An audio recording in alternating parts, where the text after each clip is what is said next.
Hello students, welcome তোমাদের TVR একাডেমিতে। আমি তোমাদের শোভম স্যার। তো চলে এসেছি তোমাদের জন্য এনএমজিএনএম 2024 এর ফিজিক্যাল সায়েন্সের একটা সেট নিয়ে। তো আমরা 500টা এমসিকিউ সিরিজটা যেটা স্টার্ট করেছিলাম, আজকে কিন্তু তার 19 সেট। এর আগে কিন্তু অলরেডি আমরা 18টা সেট করে ফেলেছি। তো সেখানে কিন্তু তোমাদের এনএমজিএনএম 2024 এর জন্য যে সমস্ত কোয়েশ্চেনগুলো ইম্পর্টেন্ট, যে সমস্ত টপিকগুলো তোমাদের জন্য খুবই ইম্পর্টেন্ট, সেই সমস্ত টপিকগুলো থেকে কিন্তু সাজেস্টিভ কোয়েশ্চেনগুলো দেওয়া রয়েছে। তো যারা যারা এখনো পর্যন্ত আগের সেটগুলো দেখোনি, অবশ্যই করে কিন্তু তোমরা ক্লাসগুলো দেখবে এবং ক্লাসগুলো থেকে তোমাদের যদি কোনো রকম কোনো কোয়ারি থাকে, কোনো রকম কোনো প্রবলেম থাকে, অবশ্যই করে জানাবে। আমাদের টেলিগ্রাম চ্যানেল রয়েছে, হোয়াটসঅ্যাপ গ্রুপ রয়েছে, হোয়াটসঅ্যাপ চ্যানেল রয়েছে, সেখানে তোমরা আমাদের সঙ্গে যোগাযোগ করতে পারো। এছাড়াও কিন্তু আমাদের যে ক্লাসগুলো হচ্ছে, এই ক্লাসের ফ্রি পিডিএফ গুলো পাওয়ার জন্য অবশ্যই করে তোমাদেরকে আমাদের হোয়াটসঅ্যাপ গ্রুপে জয়েন করতে হবে। লিঙ্কগুলো কিন্তু তোমরা ডেসক্রিপশন বক্সে গেলেই পেয়ে যাবে। তো চলো আজকে আমরা ক্লাসটা স্টার্ট করবো। আজকে আমাদের কিন্তু সেট নাম্বার 19 আমরা কিন্তু ডিসকাস করব। তো দেখে নেই আমাদের কি কি কোয়েশ্চেন গুলো রয়েছে। সামনে কিন্তু তোমাদের এক্সাম রয়েছে।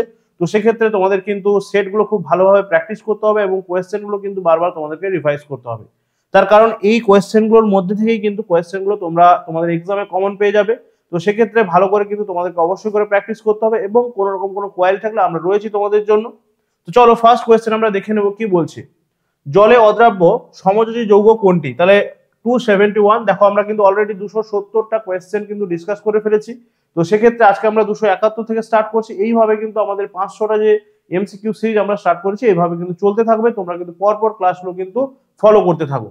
দেখো তাহলে জলে অদ্রাব্য সমযোজী যৌগ কোনটি? জলে অদ্রাব্য বলেছে, তার মানে কিন্তু ইনসলিউবল হবে, যেটা জলে দ্রাব্য নয়, জলে গুলে যাচ্ছে না। তাহলে দেখো কি রয়েছে অপশনগুলো। অপশন এ তে বলছে চিনি, অপশন বি তে বলছে ইউরিয়া, অপশন সি বলছে বেনজিন এবং অপশন ডি তে বলছে মিথাইল অ্যালকোহল। তাহলে এখানে আমাদের রাইট অ্যান্সারটা কি হয়ে যাচ্ছে? রাইট অ্যান্সার কিন্তু অবশ্যই করে অপশন সি বেনজিন হয়ে যাচ্ছে, যেটা কিন্তু জলে অদ্রাব্য। বাকি যেগুলো রয়েছে দেখো, সেগুলো কিন্তু প্রত্যেকটাই জলে দ্রাব্য। ঠিক আছে, নেক্সট কোয়েশ্চেন আমরা চলে আসবো। 72 তে কি বলছে দেখো, বলছে পটাশিয়াম পরমাণুর সর্ববহিস্থ কক্ষে কয়টি ইলেকট্রন আছে? তাহলে সেক্ষেত্রে আমাদেরকে ইলেকট্রন কতগুলো রয়েছে সেটা জানার জন্য আমাদেরকে জানতে হবে কি, পটাশিয়াম যে পরমাণুটা রয়েছে তার পরমাণু ক্রমাঙ্ক কত। আমরা জানি পটাশিয়ামের পরমাণু ক্রমাঙ্ক হচ্ছে কত? 19। ঠিক আছে, তাহলে 19 যখন পরমাণু ক্রমাঙ্ক হচ্ছে, সেক্ষেত্রে আমরা সহজেই কিন্তু তার ইলেকট্রন বিন্যাসটা করে ফেলতে পারবো। আমরা জানি কে এল এম এইভাবে কিন্তু কক্ষপথগুলো রয়েছে। তাহলে 19টাকে যদি আমরা কে এল এম বসাই, তাহলে ফার্স্ট আমরা জানি যে প্রথম কক্ষপথে কতগুলো, প্রথম অরবিটে কতগুলো ইলেকট্রন আসছে, হাইয়েস্ট কিন্তু 2টো ইলেকট্রন থাকতে পারছে। তারপরে কিন্তু আসছে 8টা, হাইয়েস্ট 8টা থাকতে পারছে। তাহলে 2টো এবং 8টা হয়ে গেল আমাদের 10টা। ঠিক আছে, নেক্সট কিন্তু তারপরে আবার আমাদের 8টা বসতে পারবে। এইভাবে কিন্তু কক্ষপথগুলোতে ইলেকট্রন ফিল আপ হচ্ছে। তার সঙ্গে দেখো অলরেডি কিন্তু আমাদের 18টা হয়ে গেল।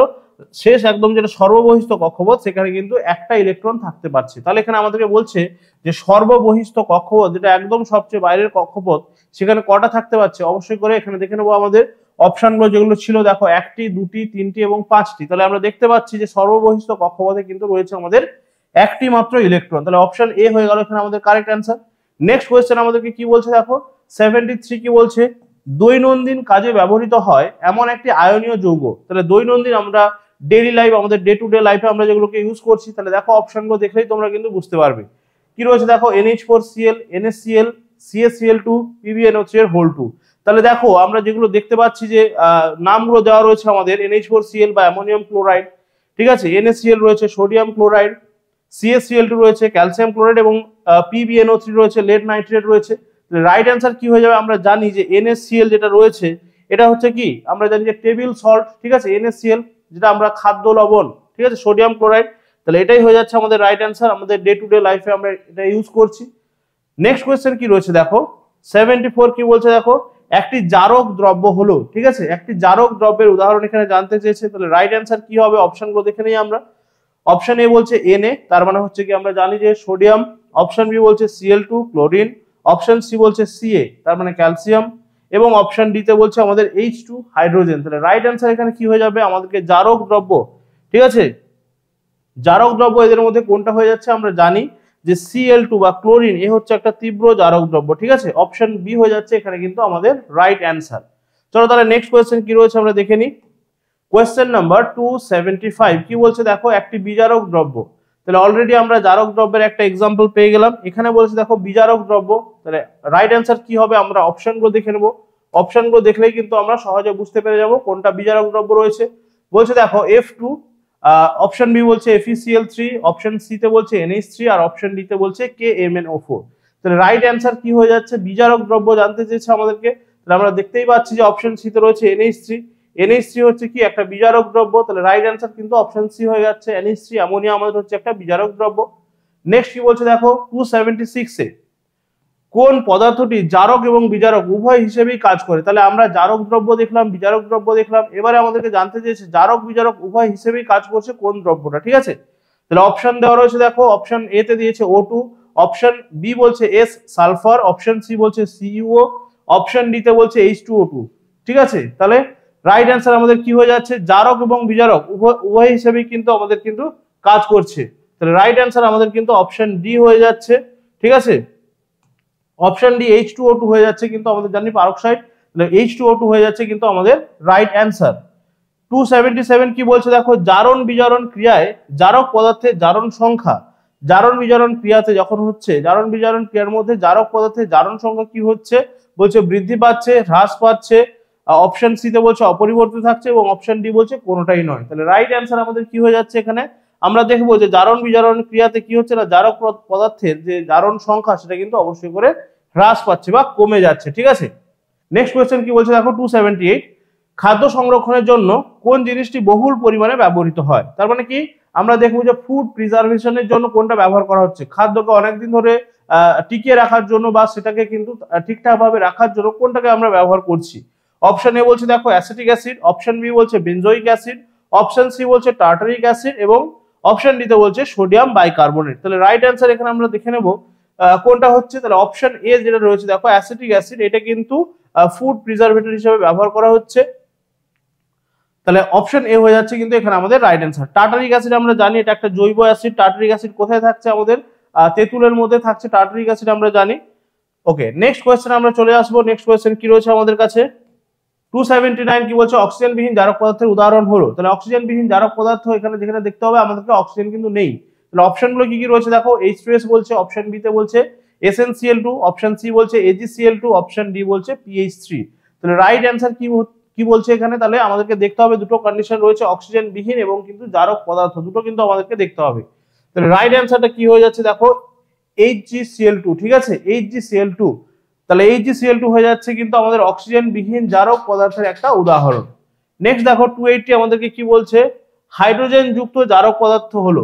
ঠিক আছে, হাইড্রোজেন যুক্ত জারক যেখানে হাইড্রোজেন রয়েছে, আগেরটা আমাদেরকে বলেছিল যে অক্সিজেন বিহীন, তার মানে যেখানে অক্সিজেন থাকছে না। নেক্সট আমাদেরকে যেটা বলছে 280 তে হাইড্রোজেন যুক্ত, তার মানে যেখানে হাইড্রোজেন কিন্তু রয়েছে। ওকে, তো অপশন এতে বলছে দেখো HClO4, অপশন বি বলছে দেখো H2O, অপশন সি বলছে H2S, অপশন ডি বলছে NH3। তাহলে রাইট অ্যান্সার কি হচ্ছে? হাইড্রোজেন যুক্ত জারক দ্রব্য হয়ে যাচ্ছে আমাদের অপশন এ HClO4। ঠিক আছে, অপশন এ হয়ে যাচ্ছে এখানে আমাদের রাইট অ্যান্সার। নেক্সট 281 আমাদেরকে কি বলছে দেখো, বলছে কোন মৌলটি কখনোই জারিত হয় না। ঠিক আছে, কোন মৌলটি কখনোই জারিত হয় না। অপশন এ তে বলছে দেখো, অপশন এ তে রয়েছে আমাদের Na, সোডিয়াম রয়েছে, অপশন বি তে রয়েছে I2, অপশন সি তে রয়েছে P4 আর অপশন ডি তে রয়েছে F2। তাহলে কখনোই জারিত হচ্ছে না কে? কখনোই জারিত হচ্ছে না, আমরা দেখবো যে F। ঠিক আছে, অপশন ডি ফ্লোরিন যেটা রয়েছে সে কিন্তু কখনোই জারিত হচ্ছে না। ঠিক আছে, এটা হচ্ছে একটা বিজারক আমরা জানি। নেক্সট হচ্ছে গিয়ে দেখো অপশন 282, কোন অ্যাসিড জারণ ধর্মী? ঠিক আছে, কোন অ্যাসিড জারণ ধর্মী? তাহলে অপশন গুলো আমরা দেখে নেব। বলছে ঘন H2SO4, অপশন বি তে বলছে লঘু HCl, অপশন সি তে বলছে দেখো লঘু CH3COOH এবং অপশন ডি তে বলছে ঘন H3PO4। তাহলে রাইট অ্যান্সার আমাদের কি হয়ে যাচ্ছে? কোন অ্যাসিড জারণ ধর্মী? আমরা দেখতে পাচ্ছি তাহলে রাইট অ্যান্সার কি হয়ে যাচ্ছে আমাদের অপশন এ, যেটা আমাদেরকে বলছে ঘন H2SO4। ঠিক আছে, কনসেন্ট্রেটেড H2SO4 বা গাঢ় H2SO4 যেটাকে আমরা বলছি সেটা হচ্ছে একটা জারণ ধর্মী একটা অ্যাসিড। নেক্সট কোয়েশ্চেন আমরা চলে আসছি। নেক্সট কোয়েশ্চেন কি রয়েছে আমাদের কাছে দেখো 283। ওকে, 283 কি বলছে দেখো, Cu2O জারিত হলে কোন পদার্থটি উৎপন্ন হচ্ছে? Cu2O জারিত হয়ে কোন পদার্থটা উৎপন্ন করছে? অপশন এ বলছে Cu, অপশন বি তে বলছে দেখো CuO, অপশন সি তে বলছে Cu2S আর অপশন ডি বলছে কোনোটাই নয়। তাহলে রাইট অ্যান্সার এখানে আমাদের কি হয়ে যাচ্ছে? Cu2O জারিত হয়ে আমাদের উৎপন্ন করছে কিন্তু অপশন বি CuO উৎপন্ন করছে জারিত হওয়ার পরে। নেক্সট কোয়েশ্চেন বলছে দেখো আমাদের সেটের আজকে সেকেন্ড লাস্ট কোয়েশ্চেন কি বলছে 284, কোন ধাতুর তড়িৎ বিশোধনে অ্যানোড মাঠ পাওয়া যাচ্ছে। ঠিক আছে, কোন ধাতুকে বিশোধন করতে গিয়ে বা শোধিত করতে গিয়ে অ্যানোড মাঠ আমরা পাচ্ছি। অপশন এ বলছে সোডিয়াম, অপশন বি বলছে ম্যাঙ্গানিজ, অপশন সি তে বলেছে দস্তা এবং অপশন ডি আমাদেরকে কি বলছে তামা। তাহলে তড়িৎ বিশোধন করতে গিয়ে অ্যানোড মাঠ পাওয়া যাচ্ছে কিন্তু তামার ক্ষেত্রে। ঠিক আছে, কপারের ক্ষেত্রে আমরা জানি এটাকে বিশোধন করতে গিয়ে বা শোধন করতে গিয়ে আমরা অ্যানোড মাঠ দেখতে পাচ্ছি। নেক্সট কোয়েশ্চেন কি বলেছে দেখো, আমাদের সেটের আজকে একদম লাস্ট কোয়েশ্চেন। ঠিক আছে, চলো বলছে ক্রায়োলাইটের সংকেত। তাহলে ক্রায়োলাইটের সংকেত কি সেটা কিন্তু আমাদেরকে দেখতে হবে। অপশন গুলো দেখবো আমরা, AlCl3 3NF, AlF 2NF, option C তে বলছে দেখো Na3AlF6, অপশন ডি বলছে কোনোটাই নয়। তাহলে রাইট অ্যান্সার এখানে আমাদেরকে কি হয়ে যাচ্ছে, ক্রায়োলাইটের সংকেত। ক্রায়োলাইটের মধ্যে কিন্তু দেখতে হবে আমাদেরকে কিন্তু অপশন সি হয়ে যাচ্ছে রাইট অ্যান্সার। এখানে কিন্তু সোডিয়াম রয়েছে। ঠিক আছে, নেক্সট রয়েছে দেখো অ্যালুমিনিয়াম এবং কিন্তু এফ রয়েছে বা ফ্লুরিন রয়েছে। তাহলে তিনটে কিন্তু এখানে আমাদের এলিমেন্ট রয়েছে, তিনটের কথা মাথায় রাখতে হবে এবং কিন্তু আমাদের কিন্তু অপশনটা ভালো করে দেখে তারপর কিন্তু আমাদেরকে রাইট অ্যান্সারটা করতে হবে। তাহলে এটাই ছিল আজকে আমাদের সেটের লাস্ট কোয়েশ্চেন। তো আজকে এই পর্যন্ত থাকছে, তার সঙ্গে সঙ্গে তোমরা কিন্তু পেয়ে যাচ্ছ কোয়েশ্চেনগুলোর কিন্তু একদম অ্যান্সার কিটা, যেটা কিন্তু তোমরা নেক্সট টাইম যখন প্র্যাকটিস করবে সেখান থেকে কিন্তু তোমরা মিলিয়ে নিতে পারবে অ্যান্সারগুলো এবং তার সঙ্গে সঙ্গে কিন্তু তোমরা ভালোভাবে আরো প্র্যাকটিস করতে পারবে। তো অ্যান্সার কিটা এবং এই কোয়েশ্চেনের যে সেটটা এটা কিন্তু পাওয়ার জন্য আমাদের কিন্তু হোয়াটসঅ্যাপ যে গ্রুপ রয়েছে সেখানে তোমাদেরকে অবশ্যই করে জয়েন করতে হবে। লিংক কিন্তু ডেসক্রিপশন বক্সে গেলেই তোমরা পেয়ে যাবে, সেখান থেকে তোমাদেরকে সহজেই কিন্তু তোমরা আমাদের হোয়াটসঅ্যাপ গ্রুপে জয়েন করতে পারছো। তার সঙ্গে সঙ্গে কিন্তু এই সেট নিয়ে যদি তোমাদের কোনো রকম কোনো কোয়ারি থাকে, কোনো রকম কোনো প্রবলেম থাকে অবশ্যই করে আমাদেরকে জানাতে পারো। আমাদের কিন্তু হোয়াটসঅ্যাপ গ্রুপ, টেলিগ্রাম চ্যানেল এবং হোয়াটসঅ্যাপ চ্যানেলের কিন্তু লিংক তোমরা ডেসক্রিপশন বক্সে গেলেই পেয়ে যাচ্ছ, সেখান থেকে সহজেই কিন্তু তোমরা আমাদের সঙ্গে যোগাযোগ করতে পারবে, অবশ্যই করে জয়েন হয়ে থাকবে। তো চলো আজকে এই পর্যন্তই, নেক্সট ক্লাসে তোমাদের সঙ্গে দেখা হচ্ছে। সবাই ভালো থাকবে, ভালো করে প্র্যাকটিস করতে থাকো, সামনেই কিন্তু রয়েছে তোমাদের এক্সাম, তো খুব ভালোভাবে প্র্যাকটিস করতে থাকো। নেক্সট ক্লাসে দেখা হচ্ছে, আজকে এই পর্যন্তই, টাটা, থ্যাংক ইউ।